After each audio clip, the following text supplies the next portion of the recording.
mensaje por acá, dice: buenas tardes, puede ser Paso Laguna. Yo soy por los Reyes, gracias Miguel Soria, del barrio Sarmiento. También hoy nos hemos enterado de la desaparición física y los designios solamente él lo sabe.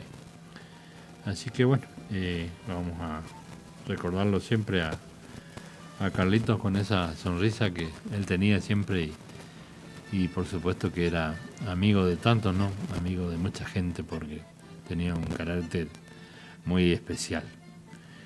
Bueno, nosotros vamos a continuar. Ahí está Marcos Aotis con el chamamé.